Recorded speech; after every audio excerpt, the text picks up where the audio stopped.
a ton of cameras on this campus. There is a lot of footage that they could release to make the public feel better about this. The thing that really stood out to me, and I just kept asking him to replay it over and over and over again, is that there's no blood.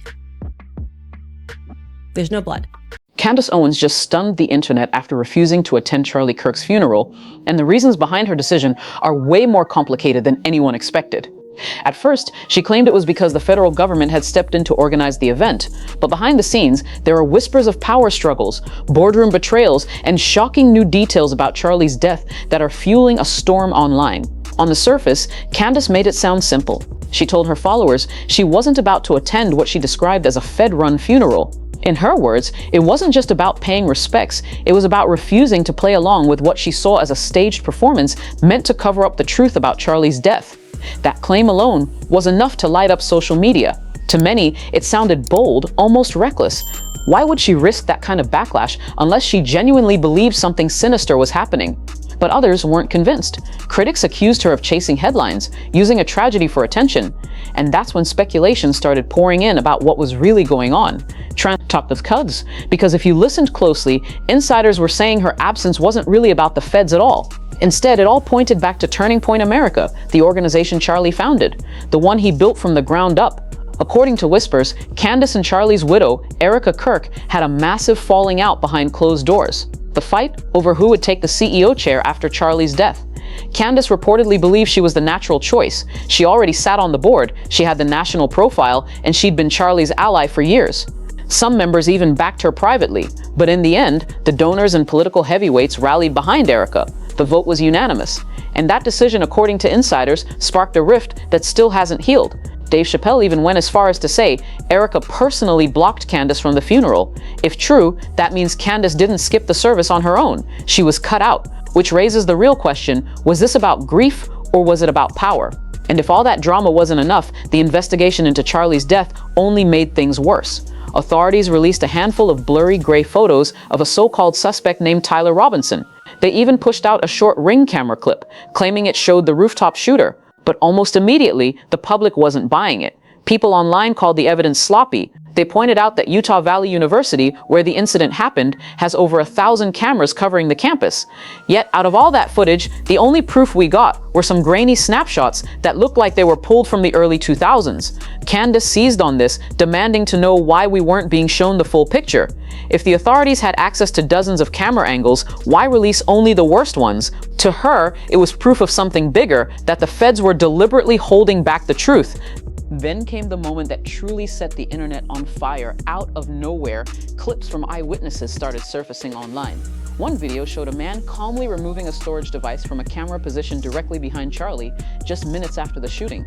Instantly, theories spread like wildfire. Was this man part of the operation? Was he erasing evidence before it could be seen? Before things could spiral completely out of control, Candace stepped in. She claimed the man wasn't an assassin at all. He was actually a Turning Point America tech worker, the same guy who always handled sound and video at their events. According to her, he was simply pulling the SD card to protect the footage, not destroy it. But that explanation didn't kill the conspiracy. If anything, it raised more questions. Why would evidence that important be left in the hands of an event staffer instead of law enforcement? And if the footage was being protected, why hadn't the public seen it? Transparency. Things got even stranger when Candace went live to share her own observations. She admitted she watched the footage on repeat over and over again, and what she saw shook her. According to her, there was no blood. None.